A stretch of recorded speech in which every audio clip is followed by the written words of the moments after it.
am Hordak, conquest incarnate.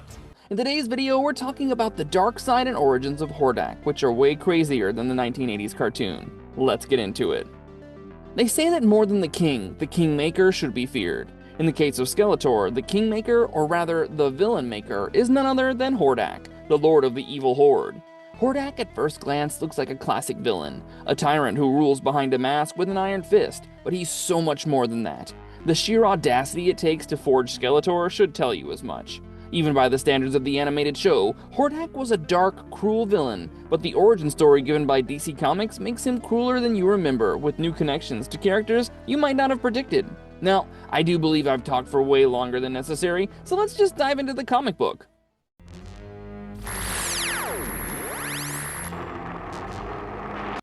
Even Enforcers fall. We begin 1 million years before Adam's birth. On Horde World, Zodak, the Cosmic Enforcer, deals with the aftermath of a war that was meant to end all wars. The final one that would bring the Cosmic Enforcer's quest against the Horde to a full stop. As he struggles amidst the rubble, his inner voice speaks to him. He didn't remember when he first attacked the Horde, as it had been centuries ago, and it was very painful to remember all that. Zodak's army, over 1 million strong, had been decimated alongside the Horde. They had walked straight into the apocalypse orchestrated by Hordach. Zodak doesn't know how or why, but theorizes that it might have been because they believed what they wanted to believe, even though their intelligence could have told them otherwise. Centuries of war had conditioned them to know war well, and forget about peace or how to make peace. It had been a mutual annihilation. Then Zodak remembers, it's not annihilation, as Hordach is still alive, and so is he. Zodak pushes himself onto his feet and tells his badge number and station to the transmitter in his helmet, hoping anyone would respond. As he looks around the field filled with death and destruction, he wonders what they have done, but it's a rhetorical question though, as it would be pretty hard to miss the answer. Though the Horde might have perished, he still has to take care of Hordach, the beast. As the many flames around him burn with no indication of ever stopping, Zodak wonders how so many Farseers had missed this devastating turn of events, and wonders if anyone who had foreseen this could ever be sane. A loud blast knocks Zodak back into the rubble once again, and in front of him, the beast who was solely responsible for everything appears. Hordach. It was not God's benevolence or Zodak's luck that only he had survived this brutal war. It had been Hordach's will, and he lets Zodak know as much. He'd also fanned the flames of war by entering his head and convincing him that attacking the Horde would be a good idea. Zodak won't believe this, as he and his fellow men in the army all had psi barriers that could close their minds to this kind of attack. Hordach tells him that is what he wanted Zodak to believe, as his schemes would remain in the dark. It would serve to make sure Hordach's ambitions came true. Zodak reminds him that his ilk is not the only one lost. Millions of the Horde were also dead. For Hordach, though, that wasn't a loss. Everyone is born from energy and returns to energy once they die. Many call this energy soul, but Hordach calls this energy a feast. Thanks to the millions of his minions who died, Hordach gorged himself on their energy, the raw essence of creation, and grown in strength to serve his ambitions. He ridicules Zodak for being deceived by Hordach's lies despite knowing better, and invites him to meet with him as the final prophecy awaits. As Hordach disappears, Zodak remembers the prophecy that there will soon come a day when the old gods will pass away, and the avatar that represents everything good will fight that which is the embodiment of everything evil, and then the fate of the universe will be decided. He knows that Hordach had followed his hubris into madness, so there was only one thing to be done. Hordach must die, and the souls he had consumed need to be freed. With determination in his eyes, Zodak gets up and stretches his hand out for his staff. It unearths itself from the rubble and joins him. Nobody knows Hordach as well as Zodak does, as they've fought each other for over countless millennia. He decides that he will no longer be his brother's keeper. It will all end today. That's right, Hordach is none other than the brother of the Cosmic Enforcer. On a throne nearby, Hordach holds his father's skull and asks him if he sees what has happened to the son he had spurned away, and wonders if Zodak did not recognize his father in such a diminished state, or has refused to.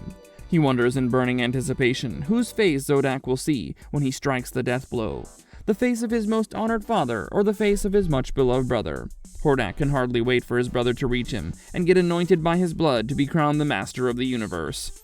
Zodak, for his part, is repelled only by his will, as he has only a tiny bit of hope left. Zodak trudges up the stairs to Hordach's not-so-humble abode, and is attacked by Leech, a biped with 3 heads of leeches. Though Zodak wonders which pit Leech hid in to escape death while his brethren of the Horde died in battle, he attacks him with great fury. He asks him if Leech wants him to take to his master as a bleak offering, so that he would forgive Leech for his cowardice. Before Leech could answer that question though, Zodak delivers the death blow and Leech falls down lifeless. Zodak wants to dismiss the encounter as an unpleasant diversion, but the fight had drained him, making him wonder now whether the creature had sought the help of dark magic to tip the battle in his favor. As his mind chants "no hope" incessantly, Zodak screams out against it, as he knows that as long as there is life, there will be hope. A purple specter of Hordach zaps Zodak with magic and helps him to move faster as he is impatient. Nearing the purple light, Zodak knows he has reached his intended destination, his arch foe, a dark disciple and a blasphemous scourge, his brother. Hordach welcomes him by telling him it will be as it was foretold. Blood to blood, the universe's fate will be decided by the Avatar of Good fighting the Avatar of Bad. He isn't scared of the result, though, as he's sure the universe will be remolded in his image. With his staff, Zodak shoots forth a beam of blue light, chastising his brother for having delusions of godhood. Hordach is hardly affected by that and knocks Zodak off his feet, telling him that he will not be a god, but the god. He has gone so far in the delusion that he regards it as an indisputable fact. Hordach takes Zodak's staff and breaks it as if it was but a thin twig, while telling him that his power is boosted by the million souls who sacrificed for his glory.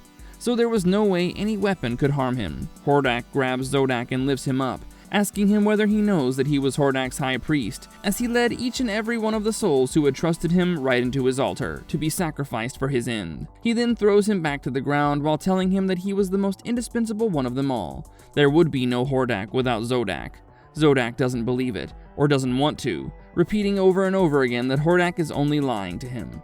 Hordach keeps a foot on his face as he tells him that he was always the impetuous of the two, the first to act, the last to repent, very certain of himself, and that is what has made him so easily manipulated.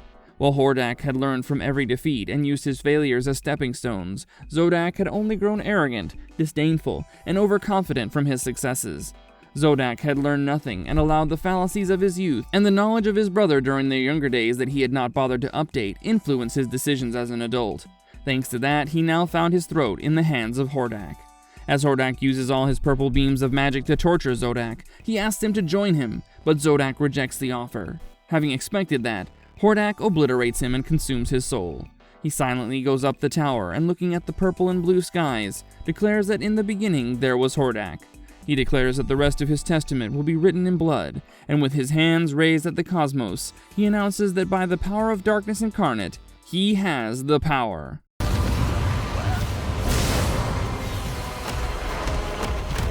It's very interesting to me that the story of Hordach and Zodak mirrors the story of Randor and Keldor.